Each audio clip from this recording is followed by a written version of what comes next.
Howdy, all you delicious people. I'm here today to review The Conjuring, The Devil Made Me Do It.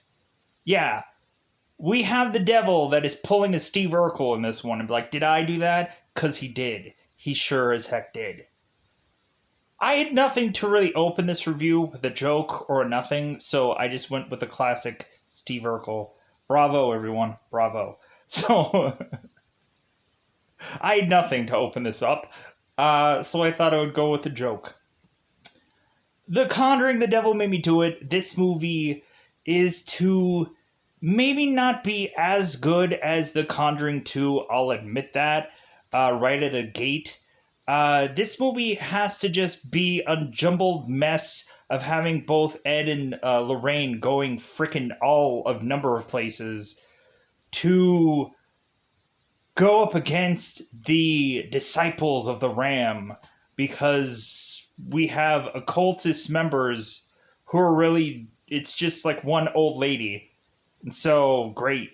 Like, just another ghost who is to have been an occultist who is to be the possessor of this film, or the demon to this film that is to go inside somebody and just pretzel them out for whatever reason. I don't know what it is with the pretzeling thing that we have to make that such a thing in this movie, where like, hey, let's see how flexible he is. Wait a minute, let's pull back because we also need to see how flexible David is. And let's see these pretzel motherfuckers. Come on, yeah, just stretch it out, just all over the gosh darn place.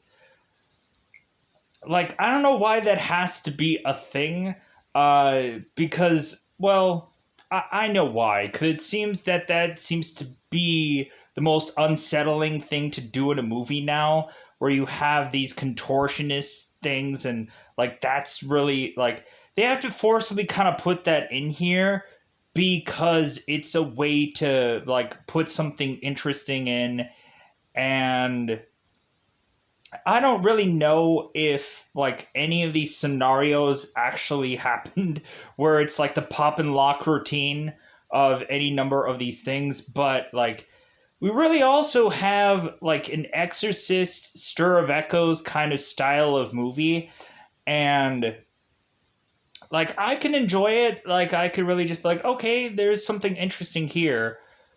But, like, this movie is just all over the place. It's, like, it's telling, like, seemingly, like, 3 different kinds of stories, or technically if you count the occultist, that's, like, 4, so it tells, like, 4 stories in one film, and I'm like, good God, couldn't you have just, since you have a whole freaking universe of things, how about you just have it be that these 4 stories break up into number of movies, and I just don't because they go from David to jumping into Arn, and then realize that wait, we have to go back and talk more about David. I'm like, why didn't you do that in the first place? Why didn't you build the whole David experience and then drop it off and then have a complete story instead of jumbling all over the gosh darn place?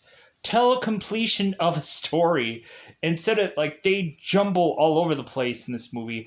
And it's so confusing, and it's just not as good as the others because they're cramming a bunch of crap all in one movie, and it just does not make for a good film when you have to just cram and just jump all around the place. And I'm just like, okie dokie, that's great. That's not annoying at all when you just have to just deal with where's the story going? What's going on? This is fun. Plus also, the demon, the ghost, the whatever, just isn't a strong story. How we kind of, like, bring in, like, totems in this movie is just... Has anybody ever, and I mean ever, seen a movie that uses totems with the exclusion of an actual horror film called Totems that has worked out, because not even the movie called Totems even worked out. No one even cared. I think I did see that movie, and then I quickly regretted it. Because I'm like, this is awful. This Totem movie is awful. Plus, also, I wanted to understand what the heck a totem is, and I don't even feel like I got a real true consensus of what a totem is. I can probably go onto Elder Scrolls Skyrim. My apologies for saying that right for Skyrim fans out there. I played the game several times, over and over and over. All the little like Easter eggs and underground things, all the little cheats that you can go and steal a bunch of crap I had done in that game because it's freaking fun. I love going and stealing all kinds of crap and doing all the little Easter egg hidden things that are really fun to do. But anyways, so going on into this film, we have a bunch of stories going on. And so what's really going on in this one? Well, we have both Ed and Lorraine who have to have the prison edition of The Conjuring because they've kind of gone through all these number of houses, and now they need to do something slightly different. They need to introduce different environments. And so they're introducing like 4 to 5 different environments in one place, which is this movie. We have a whole story that goes on into a forest. We have Conjuring, the prison edition. We have a normal house that starts the film. We have the whole like occultist angle, which that takes place in its own little house that is kind of hidden from us. Because here's the thing that I do a little head scratching in my thought process. So the guy that seems to have the biggest collection of the worst stuff in the world, you would think that there's probably something wrong with that guy. You would probably just go in and be like, you know what? There's something wrong here. Why does this guy have the biggest collection of the Disciples of Ram book collection on DVD and Blu-ray? Why does he have all of that just stacked up all over? Like, I know some people that have collected some pretty bad stuff, but like that takes the taco, pal. Like that. And so, but they don't even look any further into it because both Ed and Lorraine are just like, you know what? Like, we have a weird collection at our house, so like, let's just let it be that this one weird, goofy guy seems to have all this collection of all this stuff all in his house. Like, I guess, like, we can't really judge this guy because look at our house. We have an Annabelle doll that kills people. Well, maybe it just possesses people. I don't know. Whatever it wants to do on a Tuesday night, you know? So, with that said, like, that's what's the real complication of me even trying to tee up this movie, is because this movie is very complicated. So this demon possession monsterish thing in this film is to seemingly kind of jump around a lot, where it seems that even the person that it possesses seemingly doesn't always stay there. It seems that there is multiple places for this occultist demonist thing to just kind of hidey-ho through the way we go through this film. So, but let's also say that this movie probably isn't as like scary or as unsettling as the other movies. Like, really, at this point in time, I feel just dead to this Conjuring movies, where it's like they go and they do the same freaking sound scares, and I'm just so annoyed with that now. And I always say that sound scares are the cheapest thing, and that's what it seems like they do the most here. Or they kind of do the slow to the build. Hey, there's something in the shadows. Hopefully, it doesn't come lunging at me. And I'm like, man, there's some slow build scares here, which, but there is some visual things that I like in this movie. There are some interesting visual things that they do, but again, it's not as good as The Conjuring 2. I think me being just like, yeah, me feeling good about that movie, kind of going into this one, it was just like, oh yeah, it's another one of these. Like, there's a lot to be had in this story here. They need to, I think, pull back and, like, if they're going to do another Conjuring movie, slow it the F down. That's my 2 cents. Slow it the F down. Man, it feels like we went from like 10 to 30 to 95. And I'm like, good God, there's well, plus also they still haven't solved what the heck happens to Ed in this movie. They've been teasing that for a billion years now. What is going to happen to Ed? Is it never going to happen? Is it like what is it? Like, I want to know now. I'm freaking annoyed. It's kind of like when you go into the movie Hot Tub Time Machine, and in the present day, the guy has no arm.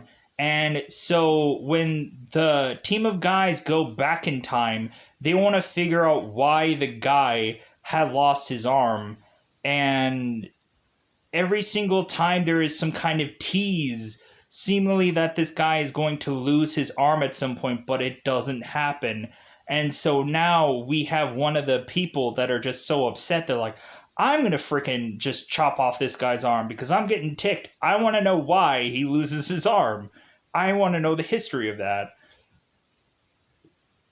So now, like, Ed, sadly, is that kind of character where you want to know if he dies or not. Does he not die?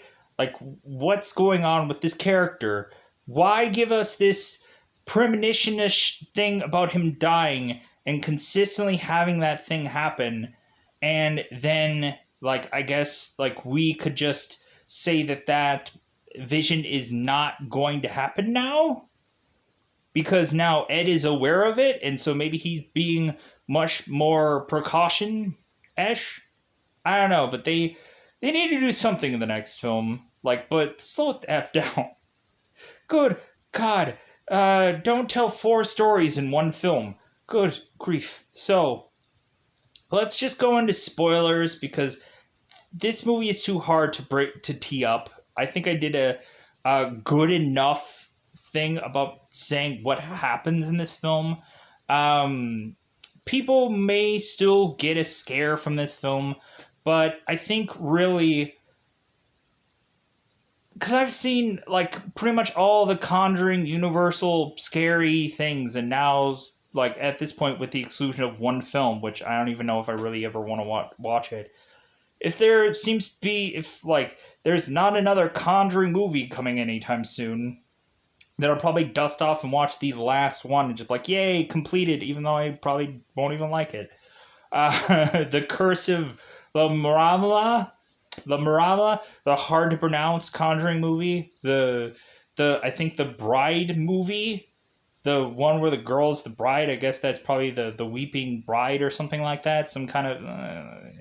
So let's just go into spoiler time for this one. It's probably going to be way easier to go out of your way to say that you've seen this film and know what I'm talking about. Or if you don't, then check out this movie, because you probably will have to anyways. It seems to consistently be popular on HBO Max, and that's, in fact, the one app that I would say for people to go and watch this, because where the heck else are you probably gonna watch it, right? YouTube, some random app somewhere, Amazon probably, because it probably rents. Voodoo, if you're just one of those people that does that kind of stuff, because whichever. Or you can probably go into a number of apps that I probably named in several different other videos, because there's apps out there where you can pretty much watch anything for absolutely free. So honestly, check all those out. Check every video. At least check it twice. It's a joke. Do whatever you want. I'm being nice. Anyways, so let's get into spoiler time. Spoiler time. It's about that time to get to spoil. It's spoiler time. Let's go into it. So, very beginning of the film is to be a possession in progress. Breaking news bulletin. Somebody's getting freaking possessed, and it's a little kid, and we're going into this movie straight up exorcist style in the very beginning of this, because this kid is freaking sitting on this table and being held by his family, and he's just like backing it up. Like, I'm like, good God. So very beginning of this movie, we have Ed and Lorraine in the very beginning of this, going over and over and saying words from the Bible, and it seems that this kid is not feeling demonic at this moment. He's just kind of resting onto his father or his mother's like chest, just kind of just laying there. It's like, meh. So it seems that Arn is to go and take this kid to bed, and Arn kind of like tells like David, hey, like, you can beat this kid, and so, or something like that. And I'm going to paraphrase quite a bit in this movie. It's going to happen because I've already told you. So David is like, when are you going to marry my sister, Arn? And Arn's like, probably at the end of this film, off camera, because they're probably going to say in the credits somewhere. Because we're not actually going to do it in the film. Oh no, because that doesn't deal with demonic possession. So, like, that's not an important part. But pushing on. So it seems that when Arn is to leave, all of a sudden David is seemingly deciding to head into the shower because he's getting a little spooked. So David heads in the shower because he really just, like, he just wants to really wash off that demonic. You know what I'm saying? He just wants some Irish Springs and just kind of just, yeah. I gotta wash off that demonic. And while he's washing off that demonic with pajamas on, all of a sudden the shower decides that it's going to have some fingers on the tippity top of the shower. And that also the shower is going to spray blood. Man, you know what? If we've had Ghostbusters 2, where like slime comes out of a freaking tub, and like we've had other shower situations, like The Grudge, where like the fingers in the back of the head. Now we have blood just spluing out of the shower. Just spluing. That's not even a word, but spluing. So, David's getting pelted by blood. Supposedly, I don't know. Maybe it's blood, maybe it's just water. Who knows? It could be a combination of the two. Bloody water.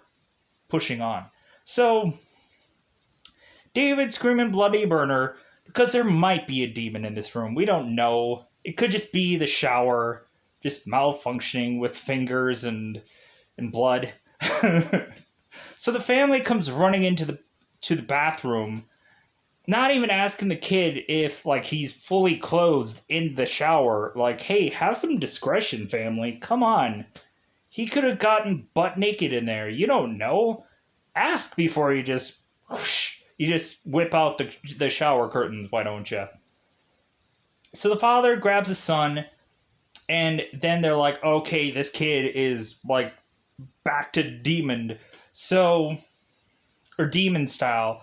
So they're gonna go and shove him onto this table, and luckily the father, the priest, the guy with the Latin and the such, the father Gordon, not Flash Gordon, two different things. Father Gordon makes his way to actually perform this exorcism. Like, wow, the one time that we actually see a priest actually going through and doing an exorcism, because usually it ends up having Ed having to do everything, or Lorraine having to do everything, or some rando who just believed in God one day. So Father Gordon starts to go on and do this exorcism, starting to say the words, and the kid is being held into this table, and then all of a sudden he like pretzels his back and does all these like weird goofy maneuvers, and you just see this kid's head like in a weird goofy position compared to his body, and this kid is now a pretzel. I'm like, what the is going on here? So Father Gordon is trying to say his piece, and then he gets he gets freaking cold cocked. He gets freaking knocked down, and so Ed is scrambling to find the father down on the ground, and so Ed is asking for the med kit, the first aid, and so they're scrambling to go and get that. So while this kid is still being held on this table, so it seems what happens here is slowly but surely Arn is starting to talk to David, and Ed is telling Arn not to talk to David. Don't talk to him. Don't have a conversation with him. Don't even exchange pleasantries about like, hey, wow, that is a very interesting window treatment. Don't you think, David? Ah! All right, David. Cool. All right. Sounds great. So I made myself laugh. I couldn't help it. So it seems that David molding into a pretzel makes it impossible for either Arn or Debbie to hold on to him. And so David goes and jumps onto Ed and tells him that he's going to stop his heart, which that's what ends up happening here. And because Ed is to have a heart attack right here at this spot, I'm like, oh my god! Like, I hope that this doesn't completely affect the rest of the movie, because it does. And so Arn decides to go and grab David, and he's like, let this kid go. Like, he's pulling off like the Exorcist kind of maneuver. If you guys ever see the first Exorcist movie, where you have the young priest who's grabbing Linda Blair, and he's like, just like, let her go, jump inside me, and I can go and take a nice little troll down a flight of stairs and murder myself, sadly. Because that's what happens in The Exorcist, sadly enough. So that doesn't happen to Arn here, but like, still, there are things. So David's demon decides to let him go inside Arn. And weirdly, we just have the family that just think that all has prevailed for whatever reason. They don't even double check to the... They just are like, oh, okay, well, I think the demon just, like, vanished. Because I guess, really, like, the whole demon thing is confusing. Maybe they thought that, like, something had gotten taken care of. This whole thing had gotten resolved. So they just brush it off as just like, oh, I guess the demon just left. Great. now we can go on and have Ed go to the hospital where we find out that, yeah, he had a heart attack and he's going to have a stent put into him. And I guess he's going to be put on medication for the rest of this film, but it seems like he keeps forgetting it. Luckily, Rain at the end of this movie has a little necklace where she has Ed's medication. So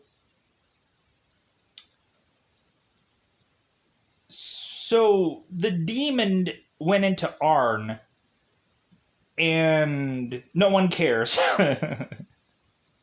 They cared about the little kid, but Arn, they're just like, man, just let him go off and be a demon. It's all cool. It's all chicken babies.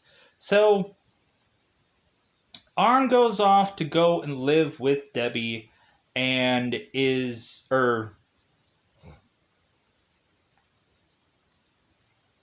living with Debbie in this kennel, and there's to be their boss, who's to be a guy, I believe his name is Bruno. And so Arn goes off to work, which I guess is to be a person that chops down trees for a living. And so Arn is having some problems with seeing a little bit of a demon around, you know? Like every once in a while, just a woman just kind of pops up, and he is very concerned why. So Arn goes and is like, on this chainsaw. I'm like, oh my god, we're going to have Arn who loses a limb here. We're going to have Arn who is going to just be handicapped, possibly for the rest of his life, because this demon is going to pick the perfect time while Arn has his chainsaw going to just be like, boo, and Arn is going to be like, what, and chops off something. I would be so terrified if that would have happened in this film, but it doesn't. So Arn is this chainsaw forever, and so there's a woman in the window, and I don't think Arn really sees it. So coincidentally, by the time Arn is not paying attention to the chainsaw, that's when the chainsaw decides to kick on, and Arn, completely unaware of chainsaw, drops it, and the chainsaw goes flinging around, and one of the guys is like, oh my god, Arn, what are you doing? Is it Arn or Arnie? I didn't pay attention, because that happens in this film. So it seems that Arnie, or Arn, is to go home because evidently he's sick. You can tell he's white as a ghost, and you could also tell that he doesn't want to go and do anything very physically exhausting. But we have this Bruno character that is to just, like, be so, like, energetic for a guy that is who he is, because this guy is like a drunk or a something. There's something up with this guy. I don't know. Maybe he just has a lot of energy. I don't know. But so Arn, who is to supposedly be sick, Bruno is pushing this guy to go and dance with him, to put together the stereo system, crank the music up absurdly loud, so that way it probably ruins anybody's hearing for the rest of their lives. So Debbie is trying to kind of just tell Bruno, it's like, do you really need to put the music that loud? Do you really need to do all this? Like, come on, Bruno, like, slow down. Like, you're going to just exhaust yourself out. So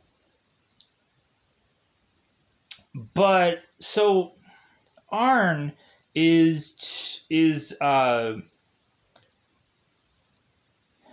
Arn is going into the sink, splashing water on his face because he's still freaking sick, and Bruno is having him like, hey, you want to go and go into an obstacle course after this? I have a ton of energy for whatever absurd reason. It's like, good God, Bruno, you're going like a million miles here.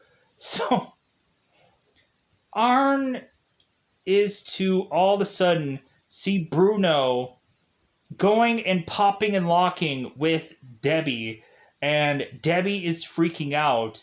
And I'm not quite sure who exactly is seeing this. I'm not quite sure if Debbie is seeing Bruno popping and locking with his weird body, or if Arn is seeing this and Debbie isn't. I can't really confirm that. So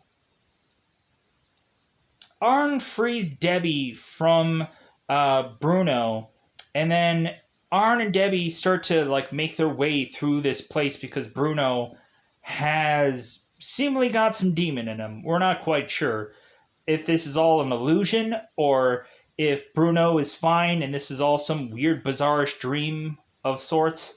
Because it seems like that happens quite often in this movie for whatever reason. So Arn is to have this blade on him, and so this one kind of stretch of room that they went into, all of a sudden absurdly goes dark, and so Bruno comes rushing at them from the shadows, and Arn needs to defend himself, so he starts stabbing into Bruno and killing him. And so now Arn is just walking off into the street with eyes rolled back into his head, knowing exactly, I guess, where he's going with his eyes rolled back into his head because he's Demon Boy. And so police officer is like, excuse me, you probably have a little red on you. Could I arrest you because you have a little bit of red on you? And so Arn is like, yeah, I must have, like, I guess I killed somebody or I hurt someone. Arn doesn't even realize what he's even done. So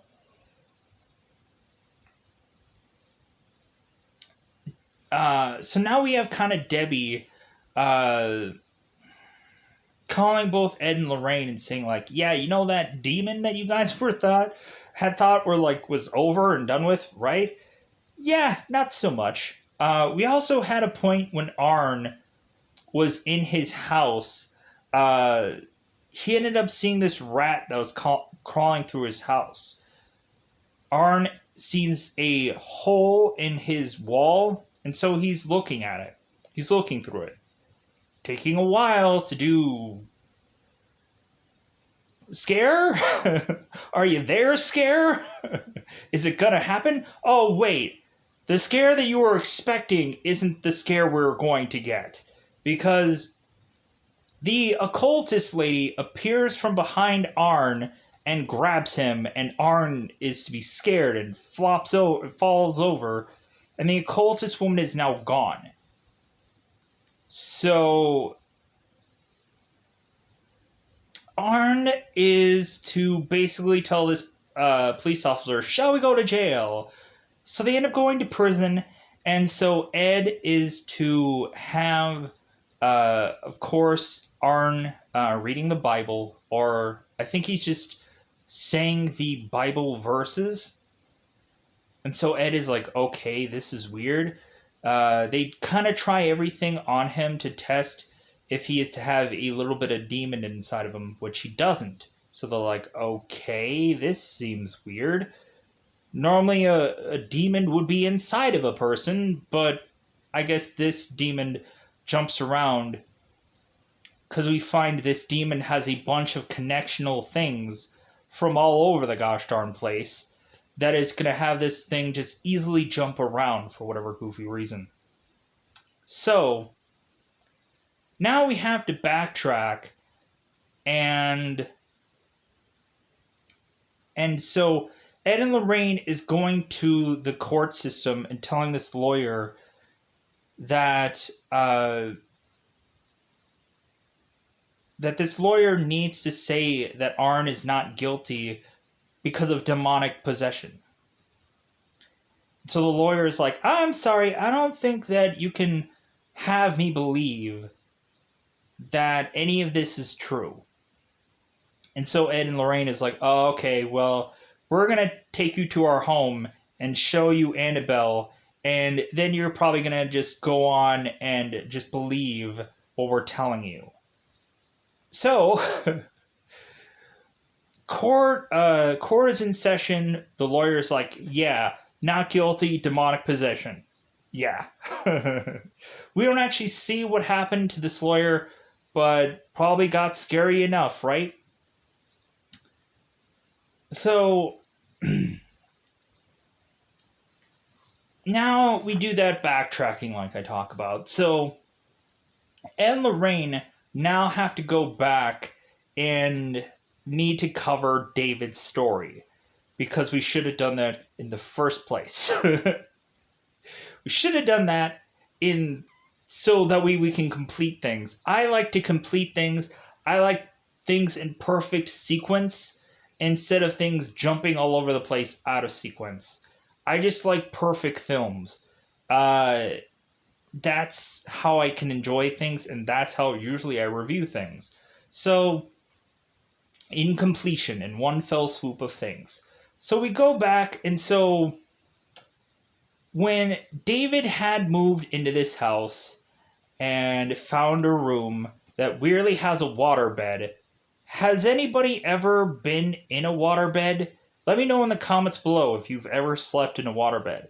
I know my parents at one point in time did have a waterbed, and for me, I was like, this has got to be the hardest bed to get in and out of. And I really just didn't quite understand a waterbed. But to each their own, right? To each their own. Like, whenever I was to have to, like, sleep in the waterbed, I was like, this is so uncomfortable. Like, I feel like this feels so weird. Like I wouldn't understand how to like sleep in that kind of thing or how to get in and out of it. It was just an arduous process, but it is what it is, right? Let me know in the comments below if you've ever had a waterbed or you still have one or you've gone into like, yeah, waterbeds are the best because it feels like I'm sinking all the time. Did anybody ever drown in a waterbed? Let me know in the comments below. So, David ends up picking the lucky room of the cursed room. And, like, good pull, buddy, good pull. David goes into this room, and there's a waterbed in there, and so David is playing around with it. He's like, yeah, this is fun, right? Yeah, I'm gonna start slapping in there, just like go and like just walk all over it and just have fun. And then I'll start seeing a hand through the waterbed just kind of poking out and grabbing onto me and just won't let go. And I'm just gonna have a fun time with this waterbed. So so after David is a scream bloody murder, alert his parents, we now figure out like that Ed and Lorraine have to go back to that house because Debbie is to mention that the room that David was to be in was a room that supposedly had water damage in it. And Ed looks at that and he's like, I'm sorry, that's not water damage. That's demonic. That's demonic damage. So now Ed and Lorraine have to go underneath this house. And Ed's like, yeah, like I can go in there and I can crawl through the bottom of this house. And Lorraine's like, are you serious? And Ed's like, you're going to ruin your dress, Lorraine. The dress that we spent so much money paying for, Lorraine. Come on, you don't want to ruin your dress. So Lorraine goes in there underneath the house with seemingly a lot of rats going on in there. And so Lorraine ends up going and seeing this item with some towelette on top of it. So Lorraine goes and kind of pushes whatever the towel is to take a picture of whatever this is to find out that this thing is a totem. So like, oh crap. Somebody went out of their way to curse this house, and we have to figure out who. So now we have both Ed and Lorraine, who is to have, I think, Drew and I think one other person, maybe it's just Drew.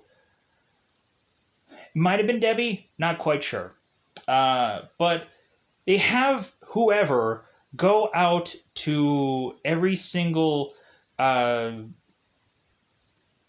police, sheriff's department that they can go and find to see if anybody has seen anything like this. And Drew finds a police department who has seen this before. So Lorraine and Ed travel to that place. I'm like, man, these guys are popping out some frequent flyer miles. Like, well, they probably would go on road trips like consistently. So I don't know about the frequent flyer miles thing, but like you would think they would have to like get to these places as quickly as possible. Because so like who puts forth money for that? Like is Ed and Lorraine just these rich people? Where do they get the scratch due to all this stuff? Are they like are they sanctioned by the church to like are they flipping the bill? Who's flipping the bill for these people? I'm curious. Where's the money coming from for all this travel? I desperately need to know. Is one of these people rich? I'm curious. But moving on. So, uh, so Ed and Lorraine head to this one Sergeant Clay. They head to his police precinct, and so there's to be a story of the totem matching this other totem picture from a missing woman's case. And so Lorraine is to tell this officer, "Hey, if you give us the case file of this case, then we can find your missing girl." And Sergeant Clay is like, "I don't think so. Like, it took us forever to not find diddly squat. I doubt you're gonna help us find this girl." And they're like, "That's what we do." So now the Sergeant Clay is to have to test Lorraine and test her skill. Tosses a couple knives in front of her that are from evidence lockup, and I'm like, what? Hey, here's also my butter knife that that I had just laying around. Which one is the murderer weapon? And so immediately Lorraine picks immediately which one it is, and Clay's like, all right, okay, like she's thumbs up, let's go. So they head into this forest, and so all of a sudden Elvis is to be a song that is on the radio. I'm like, of course it is, because if in Conjuring 2, we weirdly just have Elvis that is to be a theme as far as music goes for these films. And so, of course, there has to be a comeback with Elvis, goofily enough. So I'm wondering, is the ghost of Elvis going to be in one of these movies? Because they've done Elvis far too often. And plus, also, Lorraine had made the joke that Lorraine had seen Elvis before he had died and then after he had died. And so it's like, so where's that movie? The Conjuring. Uh-huh. The Conjuring. God, what would be the other You Go Along Home Now? Like we had like Nicolas Cage doing a lot of Elvis stuff in the Ghost Rider movie. So maybe it's gonna be like the Conjuring people versus Ghost Rider, the Nicolas Cage version, where he's like, uh-huh. What is gonna be the title for the Elvis Conjuring movie? Is it gonna be The Conjuring? Even bluer suede shoes? There'll be more than a jailhouse rock going on in this one. What will be the thing? What will be the goofy thing that we go into this one with? So so yeah, so it always reattaches to Elvis through all of this. So now Lorraine is going through with her medallion of sorts to go through this woods to try to find this woman. And of course, we have the moment where I knew exactly where they were going to go with this line of dialogue, where Sergeant Clay is like, "Are you worried that she won't find this girl?" And Ed's like, "No, I'm worried that she will find this girl." I'm worried that she will, because she'll have premonitions and she'll start stabbing people, and then she'll run off, almost off a cliff, and almost die, because that's what happens. Lorraine is to start seeing images of these two girls running through this forest. And so one girl is to go and stab the other multiple times. And then the girl is to run off. Almost jumping off this cliff, Lorraine is to disconnect right before this whole cliff diving moment. Lorraine is to latch on to the end of this rock. Ed is to run after her, who he's not in the best condition to do so. And so he grabs onto her, pulls her up, luckily. And so Sergeant Clay is to drain out this water and to have found this body this time around, because of course they did. So supposedly they had drained this water out of this watery place before, but like 2 to 3 times. But this time around was much more of a pain in the tuchus. But they found this girl's body for whatever reason. You would have thought they would actually just had Lorraine just be like pointing exactly where the body is and just be like, "Hey, it's right over there, off to the side of the rocks," like conveniently placed. But no. So reset. So now that they find the body, they get the case file, and so this also eventually leads to I think Father Gordon has some information of another father that has the disciples of the Ram ultimate collection of things. He also has the DVD and Blu-ray box set, because I'm sure it's around that time that those exist.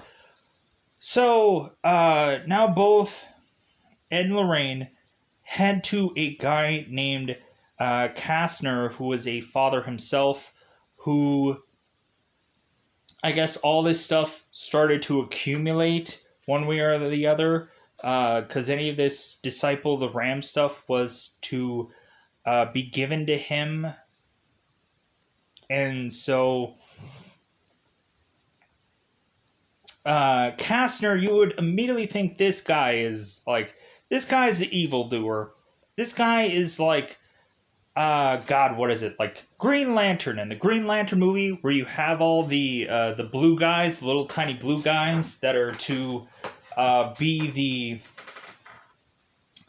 the guys who put together the Green Lanterns and Oa. But then you have the one guy that kind of loses his way and starts to decide to who's Parallax, who decides to go and wields the yellow ring of fear, and then this guy loses his way, and like you would think Kastner is that same guy. You would immediately think, oh, here's the villain of this story, because it's easy. And so Ed and Lorraine, Lorraine is to be very hesitant about heading into this room that they're going into, but she heads in there anyways. You would have thought that Lorraine would have possibly gotten some kind of vibe from this movie, or some kind of vision from this from this whole event, but she didn't. So now Kastner is helping these guys with all of this Disciple of the Ram stuff because for some reason the Disciple of the Ram is to be the both Ed and Lorraine's biggest nemesis, and they, I guess, don't even realize it. That I guess there is some occultists that are putting forth to go after Ed and Lorraine in this movie and to put all of these spirits in place for them to have to fight. So here's the goofy thing. So if these weren't all just random stuff before, maybe they weren't so. Maybe it was all just the Disciples of the Ram just putting all this crap together to go after these two. And I'm like, man, that's awful. Like that. Like, so we just find out that it's not just random stuff. It's all just leading up to this whole Disciple of the Ram thing. Like, well, that sucks. Like, to have been random. Like Ghostbusters. It seems like Ghostbusters was a lot of just them randomly doing jobs and there wasn't much of a real connection. But then, like, weirdly, the more and more we go about Ghostbusters, there has to be forcefully some connection between everything because the video game would probably tell you that. And there's a mandala going on and all that rigmarole. Ghostbusters, the video game, check it out. It's only been like, hey guys, here's one video game, and then we remastered it for whatever freaking reason. Because, if anything, it's actually probably good to have an updated console variation of a game because you might want to like re-go through and probably record any number of that stuff. But it is what it is. I don't do video games anymore. I just don't. I just gave up. So pushing on. Plus also I'm not much into video games anymore besides like a mobile game that I play every single day. Because I still have to because it's a Marvel thing and I like that. I enjoy that. If Ghostbusters had a mobile game, I would be playing the heck out of that, but they don't, so that sucks.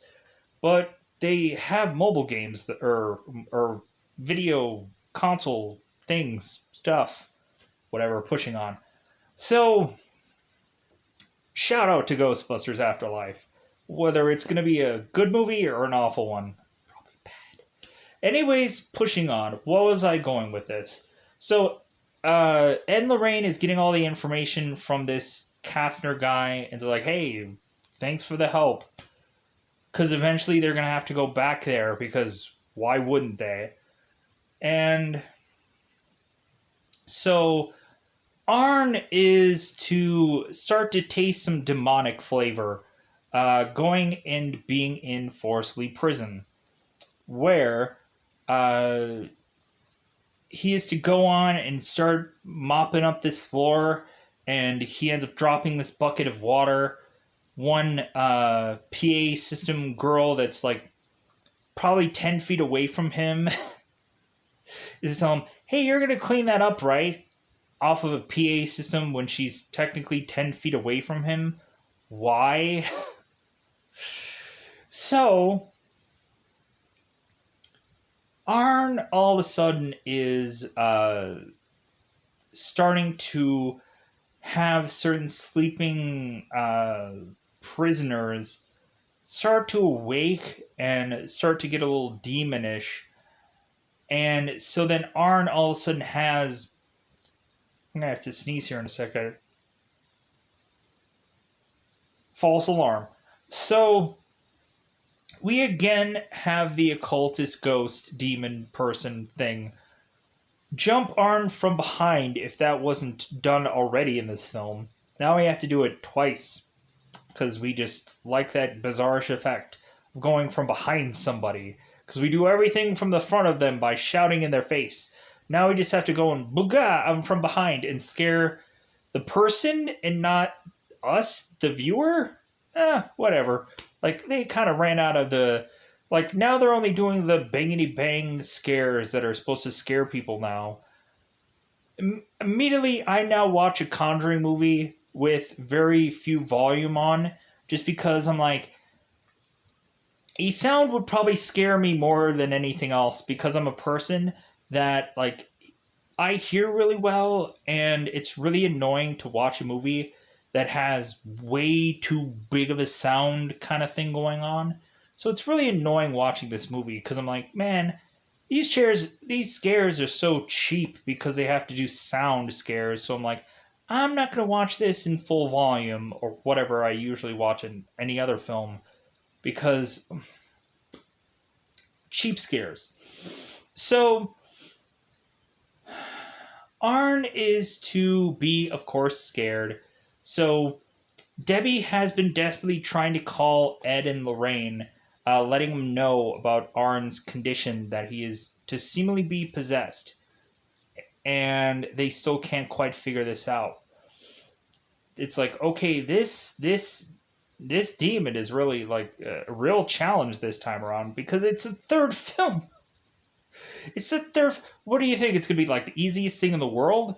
So Lorraine and Ed decide that there might be a connection with the girl that got washed up out of the water, that there might be a connection with this girl and this case. So they have to go to the morgue and touch this girl's hand to get this connection of this ghost.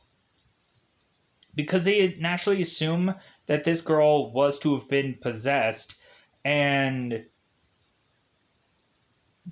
they fortunately are right.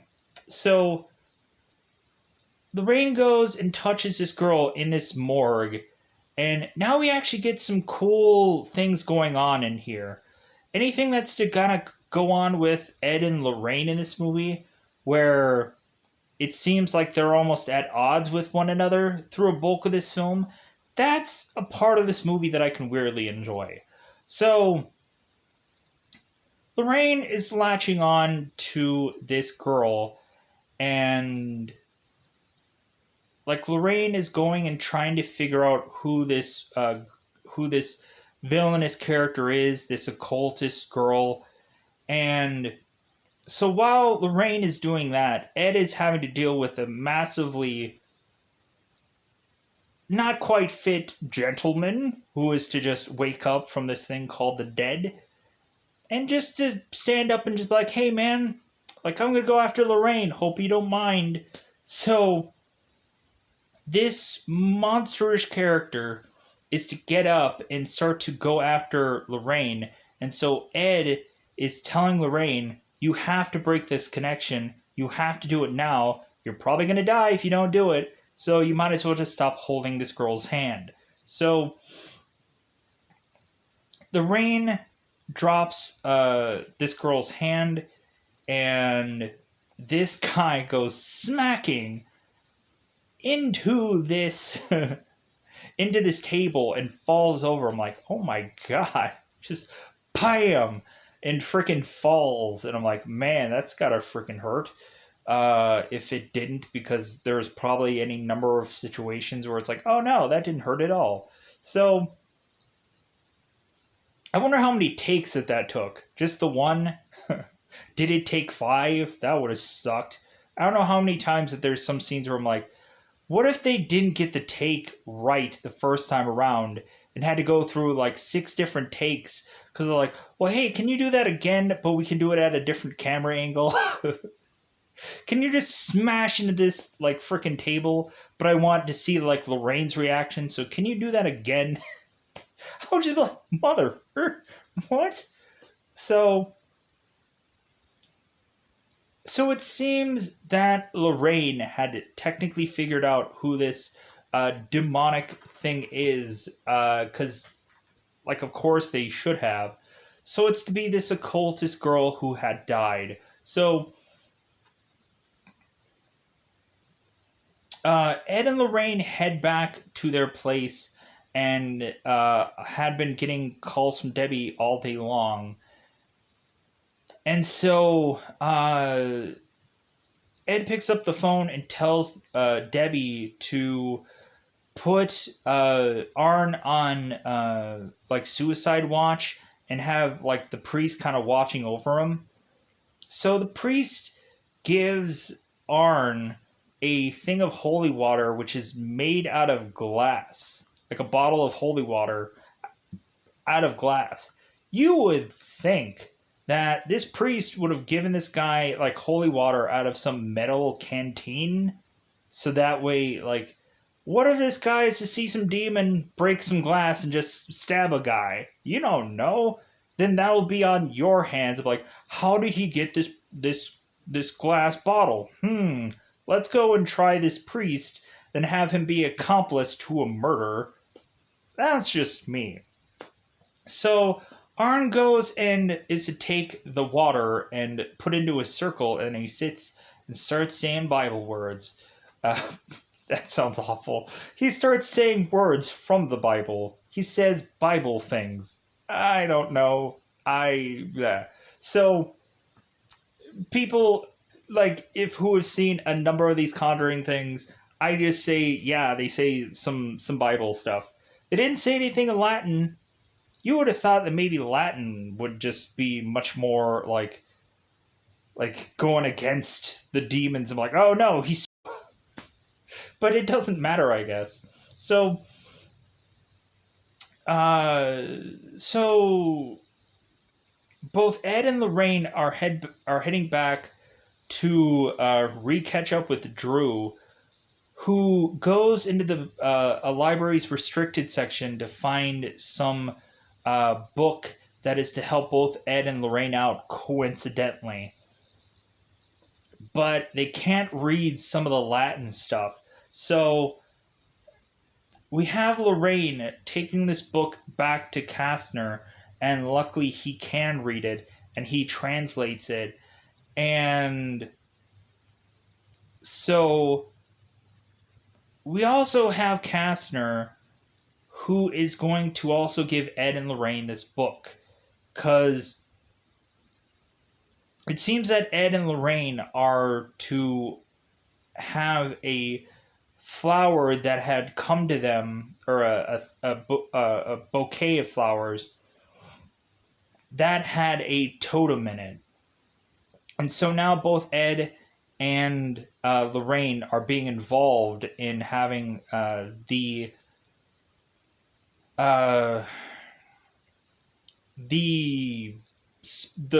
demon come to them, because now there's a totem at their house.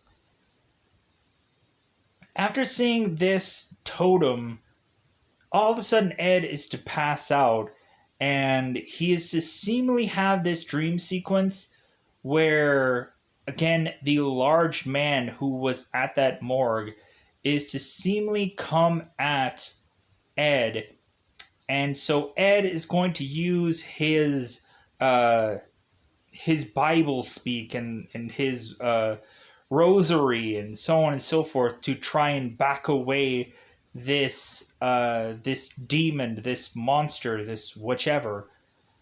And weirdly, Ed is to have a kitchen knife in his hand, and all of a sudden Ed is to wake up from this whole ordeal, realizing that he was almost going to stab his own wife and not even realize it. So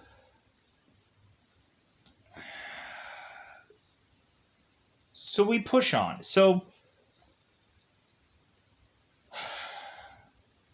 Lorraine has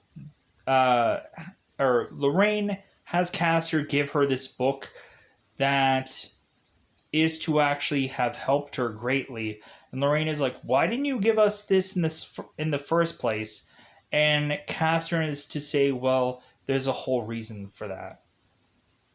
Because Castor's daughter is to be the occultist that they're fighting against. So it's like, oh my god. So Ed is to head his way back to the Kastner place, while Lorraine is making her way through these tunnels where Kastner is to mention that his place, his house, is to have these absurd tunnels that And we're starting to get to wrapping up this review. Thank goodness, because there's a lot of in this movie. Hopefully, I covered most of this film. It's not perfect. There's a lot of stuff going on. So, I think I got the gist of most of this movie somewhere. So, so Lorraine heads through these tunnels, which is in this bookcase. And so Kastner is going to delay this demon while Lorraine is going off to try and find the table to break down. So Ed's heading back to this place, Kastner's place, with a sledgehammer in hand. So Kastner is to see his daughter and is to put this gun on his desk for whatever reason. So Kastner is to say, it's like, well, I probably wasn't a good preacher and I probably wasn't a good father and this and that. He's kind of just making amends and whichever to his daughter. And so his daughter decides to slit Kastner's throat and kill him. And so now that that's done, Ed is to head his way into the tunnels also with Lorraine. And so he is to have a sledgehammer, wielding the sledgehammer willy-nilly. And so Ed is to seemingly be possessed yet again. And so when Ed was trying to save Lorraine, now he's to be against Lorraine and is now attacking her, swinging this sledgehammer to almost hurt her. And so Arn also is to be wigging out, be all demonish like, and is to be kind of popping and locking in his prison, where weirdly we have both the father there and we have both Debbie there, which I'm like, I don't get how you have Debbie there, but I guess it helps the scene of the film, which how they wrap this up in some way of sorts. So Debbie's conveniently there, Lorraine and Ed are conveniently there. And now I'm going to go into the flashback that I completely forgot about so we can cover this. So at one point, Lorraine is talking to someone and mentioning how both her and Ed had originally gotten together.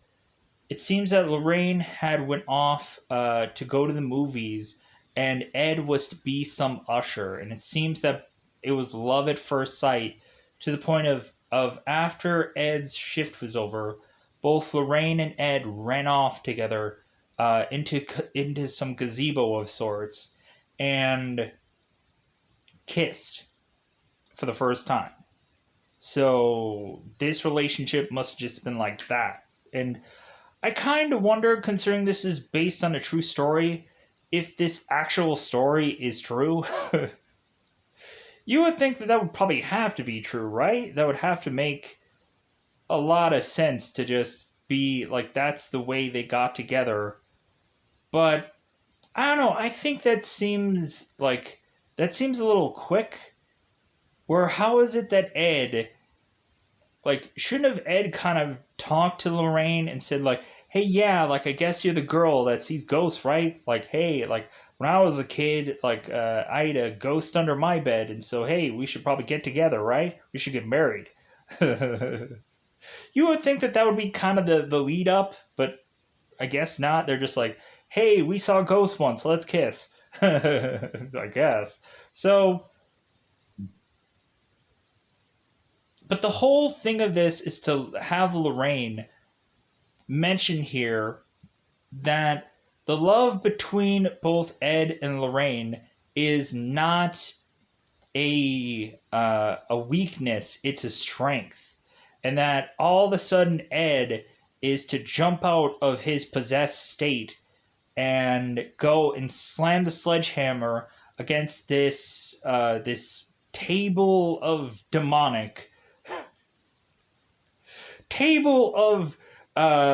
possessional things that are to be the kind of the end all be all of Arn being possessed and any number of things going on here.